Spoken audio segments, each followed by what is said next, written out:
오늘 말씀 제목 같이 한번 읽어볼까요? 시작. 남 신경 끄고 나의 부르심을 행하라. 제목이 좀 거세죠? 네. 그런데 오늘 본문 말씀에 우리 주님의 말씀은 더 거셉니다. 누구든지 나를 믿는 이 작은 자 중 하나라도 실족하게 하면 차라리 연자맷돌 짊어지고 물에 빠져 죽어라. 내 손을 범죄하거든 찍어버려라. 내 발도 찍어버려라. 내 눈도 빼버려라. 무시무시하죠. 그래서 조금 설교 제목도 일부러 좀 세게 잡아봤습니다. 도대체 왜 주님이 이렇게 거센 말들을 쏟아내고 있는가? 오늘 본문 말씀의 좀 내용을 좀 더 묵상을 해볼 필요가 있는데요. 오늘 본문 38절을 보게 되면 요한이 제자들의 대표적인 대표성을 가지고 제자들을 마음을 담아서 예수님께 얘기합니다. 선생님, 자, 우리를 따르는 어떤 자가 주의 이름으로 귀신을 쫓았는데 우리가 보고 우리를 따르지 아니함으로 금하였다. 이 무슨 내용이냐면 어떤 사람이 예수님의 이름으로 귀신을 내쫓는 이적을 행한 거예요. 그러니까 당시에도 축기 사역들을 뭔가 이렇게 행하는 사람들이 간간히 있었는데 어떤 사람이 그렇게 축기 사역을 하다가 예수님의 이름으로 이렇게 귀신을 쫓아내니까 신통하게도 귀신이 정말 무서워하고 쫓겨나가는 거예요. 그러니까 계속 예수님의 이름으로 귀신을 쫓아내게 되었습니다. 근데 그 사람이 누구인지 본문에 설명하지 않고, 분명한 것은 12제자 중에 한 사람도 아니고 12제자들이 또 아는 사람도 아니었던 것 같아요. 그런데 제자들이 그 사람을 딱 보게 되었어요. 그런데 이 사람이 지금 우리 선생님의 이름, 예수님의 이름을 가지고 이렇게 사역을 하고 있으니까 이게 못마땅한 거예요. 그러니까 요즘으로 말하면 온도집이 있는데 그 옆에다가 버젓이 비슷한 집을 차려놓는 이 상권 침해죠. 게다가 명품을 이렇게 모조로 하는 짝퉁 이런 상품권 이렇게 위반이 되는 것이죠. 기분 나쁜 거죠. 네. 게다가 또 제자들 기분 나쁜 배경이 있습니다. 먼저 앞서서 보면 9장 14절 쪽에 한번 보시겠습니까? 9장 14절에 보면은 귀신 들린 한 아이가 있는데 그 아버지가 와가지고 예수님을 찾았는데 예수님이 변화산에 가셔서 못 찾았어. 그래서 제자들에게 귀신 좀 쫓겨달라, 쫓아내달라고 부탁을 했어요. 근데 했어요, 못했어요? 못했어요. 능히 하지 못하게 된 거죠. 그리고 또 예수님이 너희가 믿음이 없다라고 하는 책망도 19절에 듣게 되었죠. 그러니까 좀 약간 좀 뭔가 뻘쭘도 하고 좀 기분도 안 되고 있으니까 못마땅한 상태에서, 근데 지금 제자들도 예수님의 제자가 아니고 자신들도 함께하지 않은 이름도 알 수 없는 사람이 예수님의 이름으로 귀신을 쫓아냈다고 하니까 놀랍기도 하지만 왠지 좀 기분이 나쁘죠. 그래가지고 자존심도 상하기도 하고 시기심도 생겨났던 것 같습니다. 이런 비슷한 일이 민수기에도 있습니다. 민수기 보면은 하나님의 명령으로 70인 장로들을 회막에 모이게 되었는데 성령의 강림하심으로 예언을 하기 시작합니다. 그런데 그 자리에 참석하지 않았던 엘닷과 메단이라고 하는 사람도 성령을 받아가지고 예언을 하는 거예요. 이 내용을 어떤 소년이 얘기를 했죠. 모세에게 얘기했습니다. 그런데 그 옆에 있던 여호수아가 그렇게 하면 안 된다고, 저들을 좀 금하게 해달라고 그렇게 얘기를 했어요. 근데 그때 모세가 하였던 말이 뭐냐면, 야, 네가 나를 두고 숙치게 하고 있느냐? 여호와께서는 그의 영을 모든 백성에게 줘서 다 선지자 되었으면 좋겠다. 하나님의 영광이 드러날 수 있다면 얼마나 좋은 것 아니겠느냐? 라고 그렇게 얘기를 하고 있습니다. 본문의 내용도 마찬가지죠. 제자들도 지금 여호수아처럼 뭐 한 거예요? 시기한 거예요. 편을 가르는 마음으로 지금 하나님 예수님의 편에 서고 있지 않은데, 제자도 아닌데 우리는 지금 예수님 편에 있는데, 그리고 예수님도 지금 우리 편 되어주시기를, 인정해 주시기를 바라고 있죠. 왜 그렇습니까? 제자들 어떻습니까? 지금 3년 동안 예수님을 쫓아가기 위해서 자기 그물도 버려두고 생계 버려놓고 자기 가족들도 외면하고 지금 예수님을 위해서 3년 동안 집도 절도 없이 그냥 고생하면서 동고동락하고 있습니다. 그런데 지금 저 근본도 없는 사람이 그냥 날로 먹으려고 하는 것 같은 거예요. 이 부당하다 싶은 거죠. 그래서 당당하게 네가 지금 우리 편에 들어오든지 아니면 하지 마, 이런 식으로 그래서 따르지 아니함으로 금하였다, 라고 그렇게 얘기를 한 거죠. 그렇죠. 그런데 예수님의 대답이 어땠습니까? 지금 제자들의 기대와 완전히 달랐습니다. 우리 39절부터 같이 40절 읽어보겠습니다. 시작. 예수께서 이르시되 금하지 말라. 내 이름을 의탁하여 능히 인리를 행하고 즉시로 나를 비방할 자가 없느니라. 우리를 반대하지 않은 자는 우리를 위하는 자니라. 이 내용을 좀 보고 있으면 아유 이러면 제자들 이렇게 속도 좁냐 뭐 이렇게 얘기할 수 있을 것 같은데요. 여러분들이라면 제자들의 상황이 어떻게 했을 것 같습니까? 제가 말씀을 이렇게 묵상을 하면서 야 나도 제자의 상황이었으면 나도 제자들 같았을 거다. 아니 더 했을 것 같다. 아니 내가 지금 제자들의 모습이다 라는 생각을 계속 가질 수밖에 없었습니다. 저도 제자들처럼 예수님을 따라간다 하면서 주님의 귀한 일에 이렇게 사역해 오고 있고 또 주를 위해서 살아를 하고 있는데 뭔가 좀 대단하게 드러나는 결과가 내 기대에 미치지 못하는 것만 같습니다. 그런데 남들은 뭔가 잘하고 있는 것 같은 거예요. 근데 보니까 뭐 저분이 나보다 뭐 설교도 못하는 것 같고 뭐 어찌 보면은 신앙적 배경도 깊지 못하는 것 같고 뭔가 또 비주얼도 내가 좀 나은 것 같고 뭐 이런 동의는 안 되시겠지만 어쨌든 뭐 그런 생각이 들다 보면은 야 그런데 왜 저들은 되고 왜 나는 안 되는 거야? 왜 저들은 부흥하는데 우리는 부흥하지 못하는 거야? 이런 마음 들 때가 부끄럽게도 있습니다. 근데 뭐 여러분들도 그런 마음 들 때가 있지 않으십니까? 예수를 믿고 예배를 나름 지키기 위해서 노력도 하고 있고 11조도 드리고 있고 그리고 이렇게 작은 교회에 와서 귀한 마음으로 이렇게 헌신도 하고 있는데 왜 나는 왜 은혜가 없지? 왜 이렇게 입모양 이 꼴이 있지?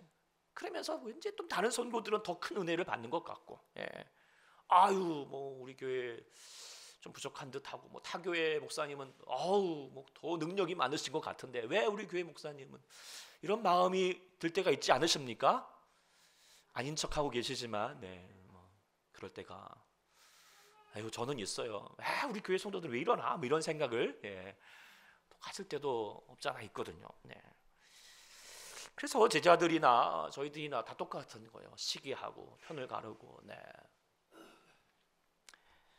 근데 이런 제자들의 모습에 대해서 예수님 반응이 어땠습니까? 대단히 화가 나고 답답해하고 아주 거세게 그냥 말씀을 주시면서 책망하셨어요.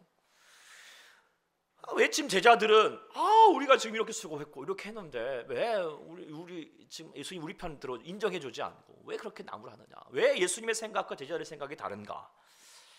저는 이 실마리가 41절에 있다라고 생각하게 됩니다. 오늘 41절을 보면 제자들에 대한 정체성을 지금 얘기해주고 있어요. 그 단어가 뭘 것 같아요? 41절을 보면 누구든지죠. 물론 제자는 누구이지만 그렇죠. 그리스도에게 속한 자. 이게 제자의 정체성입니다. 이게 뭐 제자뿐만 아니라 예수를 믿는 자의 모든 모습이죠. 우리는 다 예수께 속한 자죠. 그리스도의 그 귀한 보혈의 피로 우리를 사셨으니 이제는 내가 사는 것이 아니라 내가 예수로 살아가는 존재들이잖아요. 맞죠? 그런데 우리가 착각할 때가 있는 거예요. 이 정의를 완전히 뒤집어 버리는 거. 내가 그리스도에게 속해야 되는데 그리스도가 내게 속한 것처럼 생각해 버리는 거예요. 그러니까 내가 주님의 소유가 된 것이 아니라 주님이 내 소유가 되는 것처럼 여기는 거죠. 그래서 다른 말로 말하면 내가 주님 편에 선 것이 아니라 주님이 내 편에 서야 달라. 내 생각과 내 주장과 나의 옳음에 편들어 달라. 이렇게 말하는 거죠. 이게 뭐냐? 주도권을 포기 못하는 거예요. 신앙의 핵심은 뭐냐? 그것은 주도권 싸움이에요. 주도권 싸움. 주도권이 누구한테 있어야 돼요? 주님께 있어야 되는데 여전히 주도권을 내가 주고자 하는 거예요. 이걸 포기 못하는 거예요. 근데 이게 정말 쉽지 않을 때가 참 많아요. 제자들이 지금 다시 예수님에게 거세게 지적받을 수밖에 없는 것은 이건 뭐냐면 여전히 지금 제자들이 자기 주도권 가지고 자기 편 가운데 자기 생각에 머물고 있는 거죠. 그래서 다시 정의해 주는 거예요. 너희 지금 누구냐? 너희 제자 아니냐? 그리스도에 속한 자가 아니냐? 그렇다면 제자도가 뭐냐? 예수님께서 그 전에 제자도에 대해서 강조해 주셨어요. 가장 먼저 강조해 주셨을 때 마가복음 우리 8장 38절 한번 보실래요? 8장 34절에 제자도에 대해서 성경책이 있어야 된다고 말했죠. 제자도에 대해서 가장 중요하게 여겼던 게 뭘 것 같아요? 8장 34절에 가장 중요한 건 나를 따라오는 가장 먼저 뭘 해야 돼요? 자기를 부인하는 거라고 했어요. 자기를 부인하는 거. 자기를 부인하는 게 뭐죠? 제가 이제 쉽게 설명하기 위해서 이렇게 예를 들었죠. 자기 부인하고 살려면 어떻게 살아야 됩니까? 어떻게 사셔야 돼요? 뭐 우리 윤 집사님도 잘 하고 계시겠지만, 우리 김영수 권사님과 잘 살려면 어떻게 해야 돼요? 죽어야 돼요. 죽어야 돼요. 주도권을 내려와야 돼요. 그런데 주도권 싸움 하겠다고 기싸움 하면서 막 싸우고 또 막 하고 있으면 어떻게 돼요? 못 사는 거예요. 우리가 예수님과 잘 살려면 어떻게 해야 돼요? 우리의 주도권을 내려놔야 됩니다. 내가 살겠다고 주도권 싸움하고 있으면 못 사는 거예요. 주님과 살지 못해요. 제자가 되지 못합니다. 온전히 내 주장이 아니라, 내 관점이 아니라 하나님의 관점, 하나님의 주장을 우리가 바라봐야 된다는 것이에요. 그래서 늘 기억해야 됩니다. 내가 주님께 속한 것이 아니라 주님이 내게 속한 것이 아니라 내가 주님께 속하여져 있다. 그렇다면 내 생각으로, 내 주장으로 바라보지 말고 하나님의 생각으로, 하나님의 편에서 한번 돌아봐야 된다는 거예요. 오늘 지금 예수님께서 제자들에게 다시 이걸 상기시켜주고 있는 거예요. 그래서 참된 제자의 길로 거듭날 수 있도록 고쳐주고 계시는데, 오늘 또 우리 말씀을 통하여서 다시 우리가 주님의 제자로서의 삶을 회복할 수 있는 우리가 있기를 소망합니다. 자, 오늘 본문을 통하여서 예수께 속한 제자로서의 삶의 모습은 어떻게 되는가? 첫 번째로 가지는 것은 다양한 부르심을 인정하라는 것입니다. 본문 40절, 39절, 40절 아까 읽었지만 다시 한번 또 보면은 예수님께서 이제 그런 제자들의 모습에 대해서 어떻게 얘기합니까? 금하지 말라. 내 이름을 의탁하여 능한 일을 행하고 즉시로 나를 비방할 자가 없느니라. 우리를 반대하지 않은 자는 우리를 위한 자니라. 이 내용이 뭡니까? 제자들 지금 너희들 편가르고 있다. 당파적인 태도, 이런 노도를 꾸짖고 있는 내용이죠. 예수님은 어떤 선별된 사람, 어떤 몇몇 사람, 그리고 12명 사람, 아니면 거기 따르는 사람, 아니면 특정한 민족을 위해서 세상 가운데 오시는 게 아니죠. 하나님은 세상을 이처럼 사랑하사 독생자 예수를 우리 가운데 허락하셨지, 어떤 특별한 사람, 예수 믿어야 될 사람만 사랑하셔서 이 땅 가운데 예수님 허락하셨던 것이 아니라는 것을 우리가 늘 기억해야 할 것입니다. 하나님은 구약에서 이스라엘 백성들을 정말 특별하게 부르셨죠. 그래서 아모스 선지자가 말했던 거죠. 땅의 모든 백성 가운데 너희만 알았다. 그런데 너희가 지금 뭐예요? 죄악 가운데 빠져버렸어요. 왜 저렇게 죄악 가운데 빠져버렸고 또 나중에는 그들이 벌음을 받아서 지금도 이스라엘 백성들 이 세계에서 게르과 같은 존재로서 그냥 하여튼 살고 있잖아요. 왜 이렇게 될 수밖에 없었을까? 왜 유대인이 이렇게 될 수밖에 없었을까? 그 이유는 뭐냐면 바로 선민의식 때문이에요. 선민의식이 뭐죠? 난 특별하다. 난 너희들과 달라. I'm special. 물론 특별합니다. 한 사람 한 사람들이 특별하죠, 하나님 앞에서. 그러나 착각하지 마십시오. 당신만 특별한 게 아니에요. 이스라엘 백성들이 정말 자기 민족만 특별하고 자기만 정말 구별되어 있고 자기를 그래서 우월주의에 빠져가지고 정말 역사로 이 유대인들은 그냥 벽을 쌓는 거예요. 개토화 됐다고 그러죠. 그래서 지금도 개토화, 남들에게 쌓는지 모르겠지만 제 스스로 개토화돼요. 하나님께서 이스라엘 백성들에게 삼으셨던 건 뭐예요? 제사장의 나라, 축복의 낙나, 주의 복음이 흘러갈 수 있도록 해야 되는데 담을 쌓고 있는 거예요. 그러니까 어떻게 돼요? 하나님의 뜻이 완전히 망가지고 있는 거죠. 하나님의 통탄할 일이라는 거예요. 이게 죄입니다. 그런데 이런 죄의 모습을 지금 제자들이 다시 탑습하고 있는 거예요. 우리만 특별한데, 우리는 특별한데, 우리만 옳은데, 그런 마음을 가지고 있는 거죠. 물론 이제 마태복음의 12장의 30절은 이런 말씀도 있어요. 나와 함께하지 않는 자는 나를 반대한 자다. 전혀 내용이 다르죠. 근데 이 내용은 뭐냐면 문맥을 보면은 바알세불, 그러니까 사단에 속한 자들을 향하여서 지적했던 내용이기도 합니다. 그러니까 이 말을 우리가 좀 정의를 해보면, 그러니까 본질적인 내용에 대해서는, 그러니까 예수님의 복음에 대해서는 정말 고집스럽게 우리가 지켜야 합니다. 보수적으로 바라봐야 되겠지만 비존재적인 것에 대해서는 그 외에 비본질적인 것에 대해 어떻게 태도를 취해야 돼요? 유연하게 태도를 취해야 됩니다.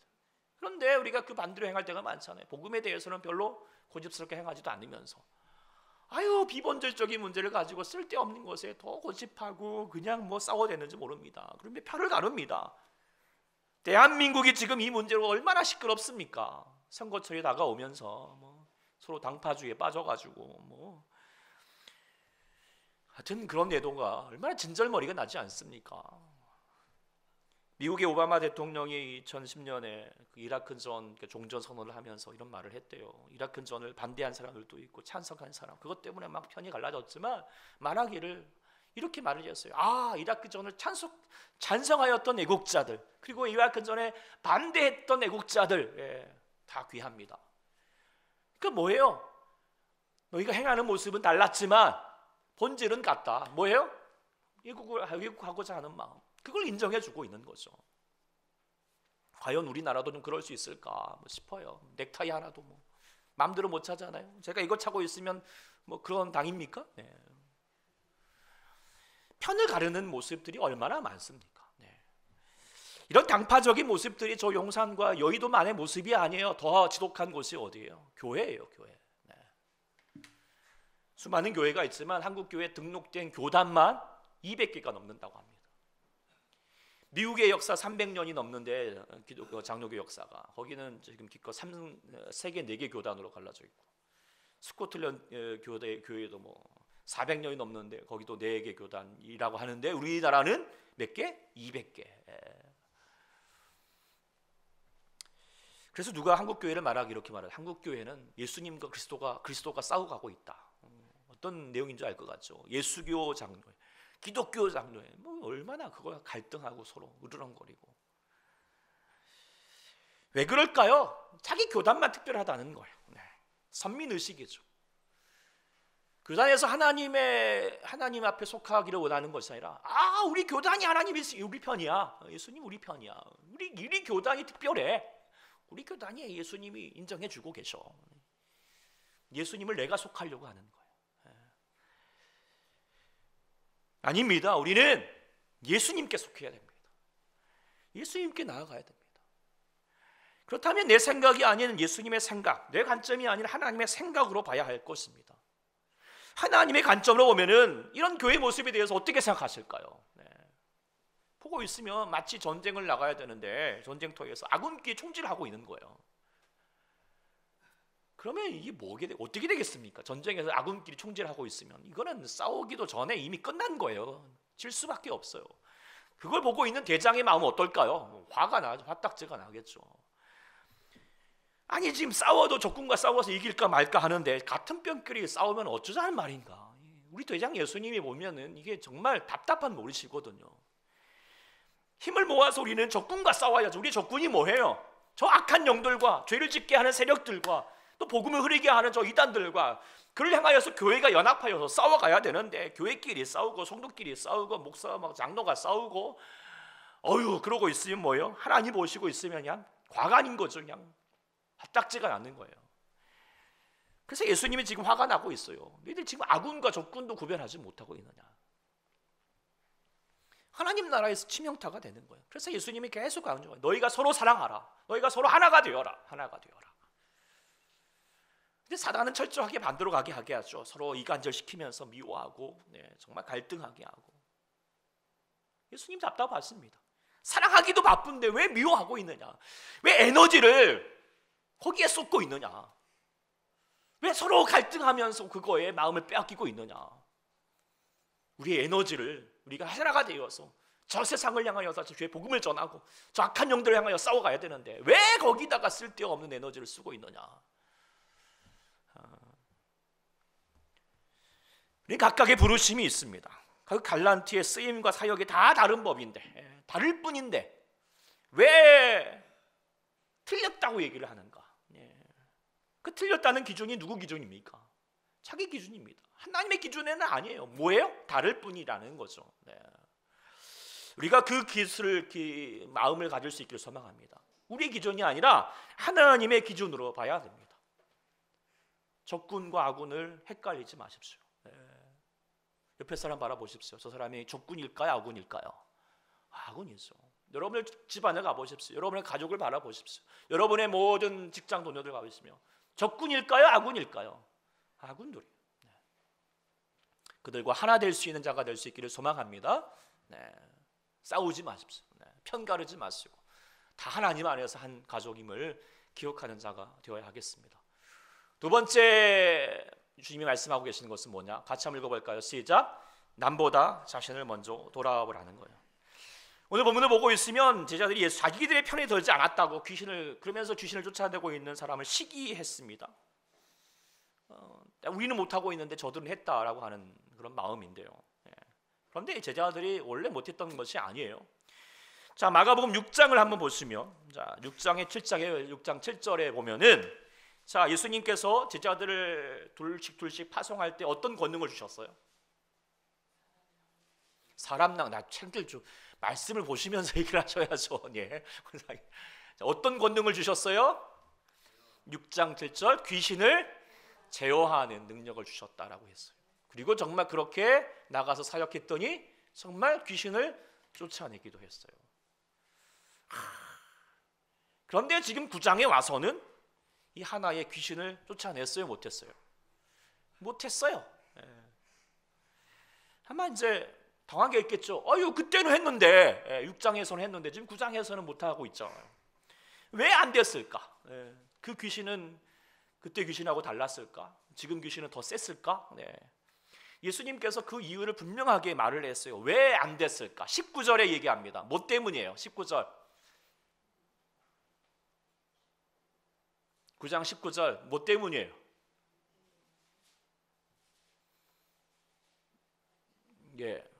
뭐 때문이죠? 믿음이 없기 때문이죠. 믿음이 없었기 때문에. 그러니까 전에는 제자들의 믿음이 충만하였을 때는 그 권능을 가지고 행하였습니다. 권능이 없어진 게 아니에요. 그런데 지금은 뭐가 없어요? 믿음이 없으니까 귀신을 쫓아내지 못한 거죠. 우리가 기억해야 할 것은 우리가 예수님을 한번 믿었다고 그 믿음이 계속 저절로 지속될까요? 아닙니다. 예전에 충만했다고 계속 충만해지는 것이 아닙니다. 충만이 뭐죠? 넘치는 거예요. 이게 넘치려면 어떻게 해야 돼요? 계속 부어져야 됩니다. 부어지지 않으면 나중에 메말라지는 거예요. 우리 믿음도 마찬가지입니다. 제자들이 지금 믿음이 없어지는 거예요. 정신이 왜 그럴까? 이유가 있습니다. 정신이 다른 데가 있었기 때문에. 어디에 있을까? 9장 34절 33절 34절을 보면은, 자 제자들의 관심이 지금 어디에 있는 것 같아요? 제자들의 관심이 뭐에 있어요? 서로 누가 크냐, 누가 크냐, 누가 크냐, 누가 크냐, 이거에 대한 관심만 가지고 있는 거예요. 이게 뭐 하나님 나라에서 높아지는 것이 아니라 뭐예요? 세상에서 내가 큰 사람, 내가 잘난 사람, 내가 더 높아지기를, 더 잘 나가기를, 세상의 하나님의 영광이나 세상의 영광을 권력 싸움하고 있는 거죠. 거기에 관심을 기울이고 있어요. 그러니까 하나님을 바라보지 않은 거예요. 하나님의 영광이 부어지지 않습니다. 믿음이 약해져요. 그러면 귀신을 이길 수가 없어요. 귀신도 귀신같이 알죠. 네가 믿음도 없으면서 귀신을 쫓아내? 아이고 우습네? 쫓겨나가지가 않은 거죠. 그렇다면 이렇게 믿음이 없어졌으면 지금 귀신 들린 아버지의 모습처럼 어떻게 해야 돼요? 내가 믿음 없음을 도와주세요. 내가 믿음이 없습니다. 인정해야 되겠잖아요. 인정도 하지 않아요. 그리고 제자들이 왜 도대체 우리는 이렇게 귀신을 쫓아내지 못해요? 이렇게 질문을 28절에 했어요. 예수님이 답해 줬어요. 왜 안 되냐? 그리고 어떻게 하면 쫓아낼 수 있느냐? 29절에 뭐라고 했을까요? 뭐가 필요해요? 뭐 해야 돼요? 기도해야 된다라고 하는 것을 가르쳐 줬어요. 그런데 제자들 기도했을까요? 안 했을까요? 그 뒤에 보면 기도했다는 말이 없어요. 기도는 안 하고 뭐 하고 있어요? 계속 누가 크냐? 그것만 관심을 가지고 그것만 논쟁하고 있는 거예요. 그러다가 자신들은 못하면서 남들은 지금 귀신을 쫓아내고 있거든요. 남이 갑자기. 그러니까 그걸 시기하면서 그 아군에다가 총질을 하고 있는 거예요. 네가 지금 우리 제자도 아니면서 지금 네가 귀신을 쫓아내? 이런 모습 보고 있으니까 완전히 그냥 예수님이 화가 나시는 거예요. 그래서 그 답답함으로 41절로 말씀하셨어요. 41절 같이 읽어보겠습니다. 41절 시작. 누구든지 너희가 그리스도에게 속한 자라 하여 물 한 그릇이라도 주면 내가 진실로 너희에게 이르노니 그가 결코 상을 잃지 아니하리라. 이게 아주 그냥 제가 본문 내용을 전체적으로 보면 이게 엄청나게 센 말. 니들이 뭐 하고 있는 거냐? 지금 니들이 해야 돼. 귀신을 쫓아내는 사역을 니들이 못했는데 저 사람이 지금 대신했다. 그렇다면 잘했다고, 수고했다고. 그렇게 냉수 한 그릇이라도 갖다 줘야 될 지금 할 판에. 그런데 너희들은 지금 귀신도 못 쫓아내, 냉수 한 그릇도 갖다 줄 생각도 안 해, 아무것도 안 하며 투덜거리고 있어요. 그러면서 게다가 우리 편이 아니라고 비방만 하고 있는 거야. 이에 대해서 주님이 엄하게 권고하고 있죠. 그래? 네가 니네들 비방하다가 저 사람 실족하기만 해봐라. 차라리 그러면 너희들 연자 맷돌에 달아서 바다에 빠지고 손을 찍던지 발을 찍던지 눈을 빼버리는 게 나을 거야. 이렇게 아주 그런 삶의 모습에 대해서 호되게 질책하고 있는 거죠.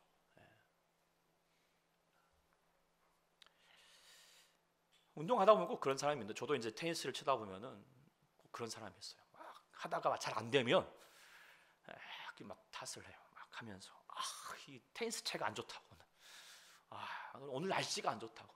더 안 좋은 사람은 막 또 저 같은 편을 막 하면 왜 그렇게 행동하냐고 막 꼭 하는 사람이 있어요. 바로 제가 그래요.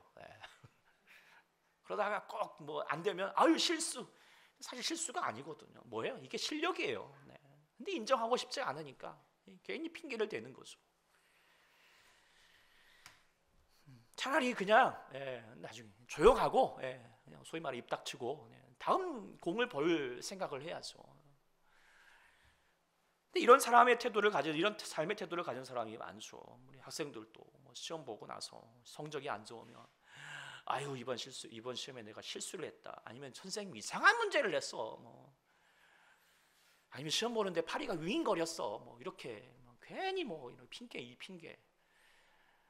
뭐예요? 그게 실력이에요. 인정해야 돼요. 자기가 안 한 거죠. 그렇지 않아요? 고개를 끄덕 안 하시면 삶의 불행도 자기가 불행해지면 내가 남편을 잘못 만나느니, 내가 집안이 이번 꼴이니, 집안이 이런 모양이니까 내가 이 모양이 꼴이지, 아니면 부모 탓을 하고 있고 나라 탓을 하고 있으면 추한 거예요. 비겁하죠. 그러니까 저번 말씀 카드에도 나눴듯이 성공한 인생은요, 방법을 찾아요. 어떻게든지 극복하기 위하여서. 근데 실패한 인생은 뭘 찾아요? 핑계거리를 찾아요. 핑계거리만.